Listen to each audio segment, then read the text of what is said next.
નમસ્કાર ગુજરાત હવામાન સમાચારની અંદર ફરી એક વખત આપનું હાર્દિક સ્વાગત છે। આજે તારીખ થઈ છે 8 તારીખ અને વાર થયો છે મિત્રો શુક્રવાર।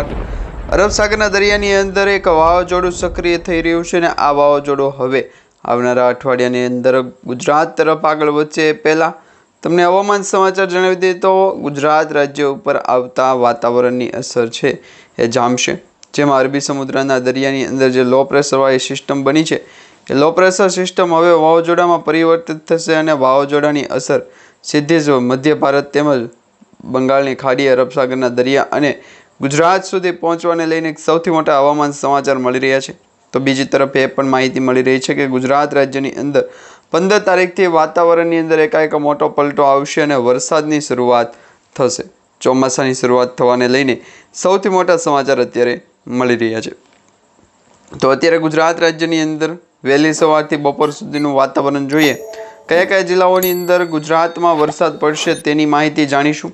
આ સાથે બંગાળની ખાડીની અંદર પણ એક વાવાઝોડું સક્રિય થઈ રહ્યું છે અને આ વાવાઝોડું મિત્રો ખાસ કરી અંદમાન અને નિકોબારના ટાપુમાંથી આવતા જે ભેજવાળા પવનો છે એના કારણે વરસાદી સિસ્ટમ આગળ લાવશે અને બંગાળની ખાડીની અંદર આ વાવાઝોડું સક્રિય થશે। એક મિત્રો વાવાઝોડા જેવી લો પ્રેશર સિસ્ટમની અસર પૂર્વ ભારતની અંદર જોવા મળી રહી છે, જ્યાં બાંગ્લાદેશથી લઈ નેપાળ અને ખાસ કરી કાઠમાંડુના વિસ્તારોની અંદર આ સિસ્ટમ જે છે એ ભયંકર તબાહી મચાવતી જોવા મળી રહી છે। તો બીજી તરફ લો પ્રેશર સિસ્ટમોની અસર તો ગુજરાત રાજ્યમાં આ મહિનામાં ચાલુ રહેવાની છે, પરંતુ મે મહિનાની અંદર વરસાદી સિસ્ટમ છે એમાં હજી પણ વાતાવરણ એકાએક છે મોટો પલટો આવશે અને ગુજરાત રાજ્યની અંદર આજે બપોર પછીનું વાતાવરણ જે છે એકાએક સૌથી મોટી આગાહી એ છે કે આજથી મિત્રો 11 તારીખ સુધીમાં હીટવેવની આગાહી છે એ 5 થી 7 રાજ્યની અંદર જોવા મળશે, એટલે કે હજી પણ ભયંકર ગરમી તાપનો જે છે એ વારો પડશે।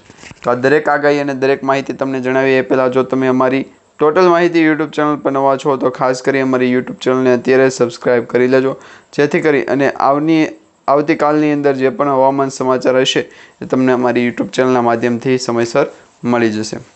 હવે તમે જોઈ શકો છો અરબી સમુદ્રની અંદર વાતાવરણનો એકાએક મોટો પલટો આવ્યો છે અને આ વાતાવરણીય સિસ્ટમની અસર ગુજરાતને પહોંચાડી શકે છે, જેમાં અત્યારે દક્ષિણ ભારતથી પૂર્વ મધ્ય ભારતના વિસ્તારોની અંદર વરસાદ પડી રહ્યો છે। ચોમાસાની શરૂઆત થઈ હોય તેવું લાગી રહ્યું છે મિત્રો। અત્યારે સાર્વત્રિક વરસાદ જે પડતો હોવાની આગાહી દર્શાવવામાં આવી રહી છે।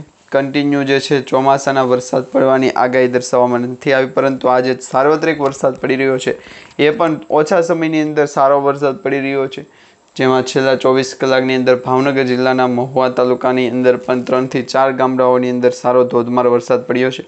તેવી જ આગાહી હવે પછી આવનારા દિવસોની અંદર ગુજરાત રાજ્યના અન્ય વિસ્તારો માટે પણ કરવામાં આવી છે। આ વરસાદી સિસ્ટમ ગુજરાતના મધ્ય ભારત તરફથી આવતી સિસ્ટમની અસરના કારણે વધારે પડતા વાદળોનો ઘેરાવો જોવા મળી રહ્યો છે।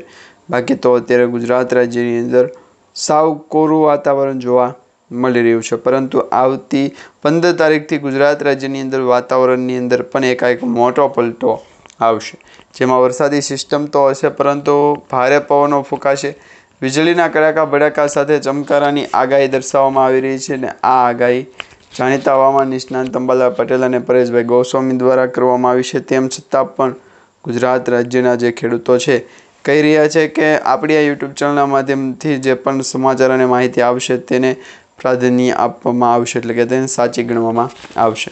હા મિત્રો, તમે જોઈ શકો છો એ પ્રમાણે અરબી સમુદ્ર અને બંગાળની ખાડીની અંદર જ્યારે પણ લો પ્રેશર સિસ્ટમો સક્રિય થાય છે ત્યારે હવામાનની અંદર એકાએક મોટો પલટો આવે છે અને આ વાતાવરણની અસરને ગુજરાત રાજ્યના જાણીતા હવામાન નિષ્ણાતો પશ્ચિમી વિક્ષેપ પણ કહે છે, પરંતુ આ પશ્ચિમી વિક્ષેપ નથી, આ લો પ્રેશર સિસ્ટમ છે ને લો પ્રેશર સિસ્ટમની અસર ગુજરાત ઉપર તાત્કાલિક થતાં જોવા મળે છે। એટલે તાત્કાલિક ધોરણે જે છે ગુજરાત રાજ્યના મેપની પણ માહિતી આપણને મળી જશે, કારણ કે સેટેલાઇટ ઇમેજના માધ્યમથી આપણે જ્યારે પણ સર્ચ કરતા હોય છે વરસાદી સિસ્ટમની આગાહી જ્યારે પણ મેળવતા હોય ત્યારે આ બંને હવામાન સમાચાર જે છે એ જાહેર થતા હોય છે, એટલે કે સામે આવતા હોય છે। એક તો અંબાલાલ પટેલ અને પરેશભાઈ ગોસ્વામી।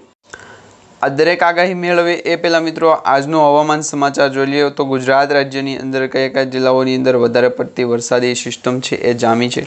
તો એમાં મિત્રો અત્યારે તમે જોઈ શકો છો એક તો દક્ષિણ ગુજરાતની અંદર 7 થી 8 જિલ્લાઓ છે, તેમજ સૌરાષ્ટ્ર ઝોનની અંદર પણ 7 થી 8 જિલ્લાઓ છે કે જેની અંદર ચોમાસાના વરસાદની છે અત્યારે સ્થિતિ દર્શાવવામાં આવી રહી છે।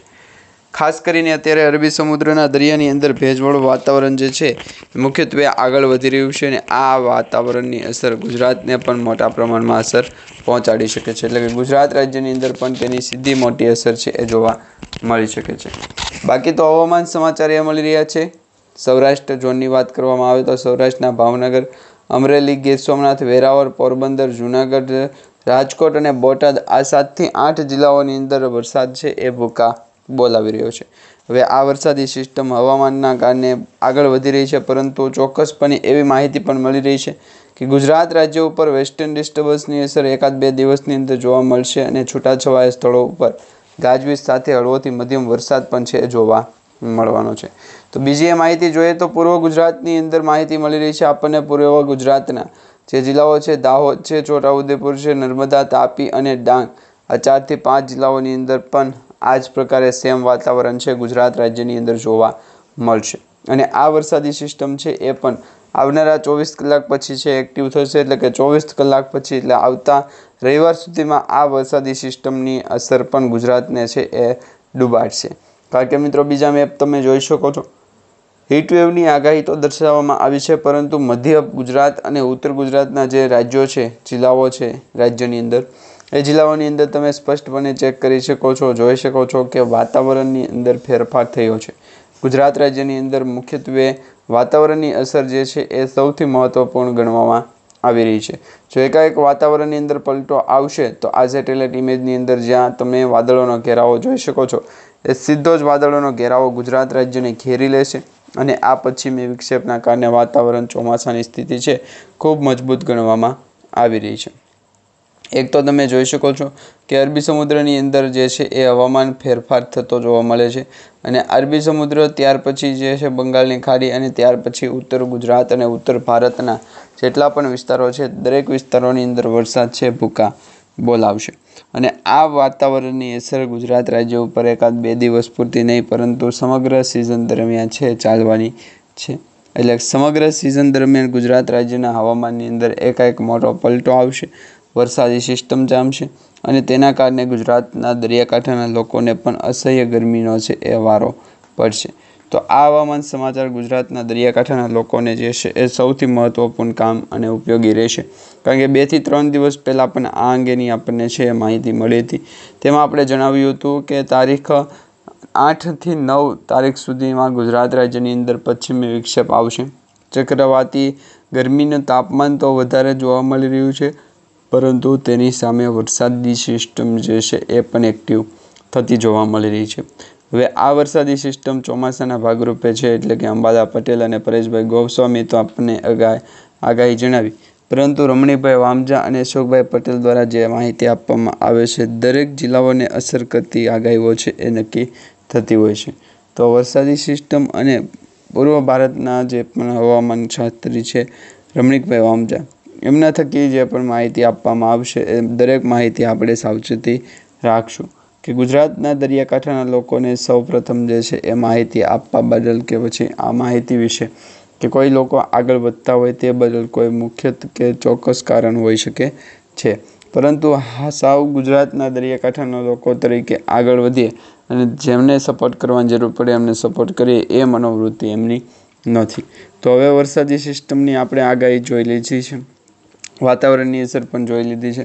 હવે સેટેલાઇટ ઇમેજના માધ્યમથી તમે જુઓ કે ગુજરાત રાજ્યની અંદર જે છે એ વરસાદ ચોમાસું ક્યારે શરૂ થશે। તો મિત્રો પ્રી મોન્સૂનની એક્ટિવિટીના કારણે આ વર્ષે ચોમાસું છે 1-2 મહિનો મોડું શરૂ થવાની આગાહી છે, પરંતુ 1-2 મહિનો મોડું ચોમાસું થઈ શકે, પરંતુ વાદળોનો ઘેરાવો જે છે એ તો રજા રાખવાનો નથી। વરસાદી સિસ્ટમ હોય કે ના હોય એમની તો ફરજ પ્રમાણે વાદળો ઘેરાવો છે એ જોવા મળશે અને આ પણ 1-2 દિવસ પૂરતી નહીં પરંતુ આ આખી સિઝન દરમિયાન રહેવાનું છે। વરસાદી સિસ્ટમ આગળ વધે તે પહેલાં વાતાવરણની અંદર પણ મોટા પ્રમાણમાં આ અસર છે જોવા મળવાની છે।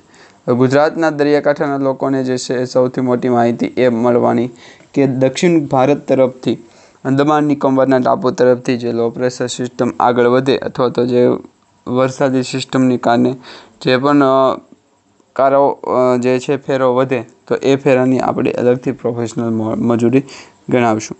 તો આ બધી સાધન સામગ્રી અને વેધર એનાલિસિસના પ્રોટોકોલ્સની જે માહિતી છે એ આપણે ઉપર જઈ અને આ બંને લોકો દ્વારા છે વરસાદી સિસ્ટમને એક્ટિવ કરતી જાય. હવે વરસાદી સિસ્ટમને ગુજરાતના દરિયાકાંઠાના લોકોને જે છે એ માહિતી પ્રમાણે આગળ આપવું પડશે. તો વેધર એનાલિસિસના રિપોર્ટ પ્રમાણે ગુજરાતના દરિયાકાંઠાના લોકોને પણ આ અંગે છે ચેતવણી આપવામાં આવી છે. 1-2 દિવસ પૂરતી નહીં, પરંતુ વરસાદી ચોમાસું જે શરૂ થાય તે પહેલાં ગુજરાતના દરિયાકાંઠાના લોકોને છે સાવચેતી આપવામાં આવી છે. હવે અહીંયા તમે જોઈ શકો છો આ મેપ ગુજરાત રાજ્યનો મેપ છે જે 7 તારીખે રિલીઝ કરવામાં આવ્યો, પરંતુ આજે 8 મે થઈ છે. તો 8 તારીખના રોજ બનાસકાંઠા છે, સાબરકાંઠા છે, તેમજ અરવલ્લી છે, મહીસાગર છે, દાહોદ છે, છોટાઉદેપુર છે, આ દરેક જિલ્લાઓની અંદર ચોમાસાના વરસાદની શરૂઆત થઈ ગઈ છે. હવે 1-2 દિવસની અંદર વરસાદી સિસ્ટમ જે છે એ સમગ્ર ગુજરાત રાજ્યને કવર કરશે, પરંતુ હવામાન સમાચાર એવા મળી રહ્યા છે કે વેધર રિપોર્ટ દ્વારા જે આગાહી આપણને અગાઉ પણ જાણકારી સ્વરૂપે આપવામાં આવી હતી, લગભગ આજથી 4 થી 5 દિવસ પહેલાં આ અંગેની ચેતવણી આપવામાં આવી હતી કે દરેક રાજ્યની અંદર વરસાદી સિસ્ટમ આ વર્ષે બોમ્બ પાડશે. અને હવામાન સમાચાર જે છે એ મુખ્યત્વે આગળ વધવાના કારણો પણ આ જ છે, પરંતુ કોમ્પિટિટિવ અને વરસાદી સિસ્ટમની અસર ગુજરાતના દરિયાકાંઠાના લોજિક પ્રમાણે આપણને સેલિંગ આવડતું નથી. તો વરસાદી સિસ્ટમ પણ આપણે છે એ ચેતવણી સ્વરૂપે આગળ વધી શકીએ. પરંતુ આ 2 થી 3 ઘટના એવી છે કે જે આપણે દરરોજ માટે ઉપયોગમાં લઈ શકીએ. હવે સારા એવા કોલમ સાથે ફરી વખત જે છે એ બીમ કોલમ ઉપર લઈ અને મકાન બનાવવું પડશે. શા માટે એમનું મકાન પડી ગયું એ કોઈ કારણસર હોઈ શકે નહીં. તો આ માટે ચેતવણી હોવી જરૂરી છે, કારણ કે ગુજરાતના સ્ટેટ ઓફ હોર્મુઝ છે એ પણ માહિતીને આગળ રાખી અને બજાને સંભળાવે છે. તો આ માટે ગુજરાતના સ્ટેટ ઓફ હોર્મુઝ દ્વારા જે છે એ સંચાલિત કરવામાં આવતા પેજને હેનર તો ઓનરને છે એ આપવા વિનંતી. હવે એમના ઓનર દ્વારા છે સ્લીપિંગ છે, તો એમના દ્વારા શું કરવામાં આવે તે જણાવો. તો વરસાદી સિસ્ટમ જણાવી, ગુજરાતના દરિયાકાંઠાનું લોકેશન જણાવી દઉં. તો આ માટે ગુજરાતનો દરિયાકાંઠો છે એ વ્યવસ્થિત તૈયાર થતો હશે. તો આ હવામાન સમાચાર આપણને છે એ તાત્કાલિક મળ્યા છે. તો હવે આવતીકાલના વિડીયોની અંદર પણ નવા સમાચાર સાથે ફરી એક વખત મળીશું, અથવા તો આવતીકાલે અથવા આજે બપોર પછીના હવામાન સમાચાર પણ આપણે મેળવતા રહીશું.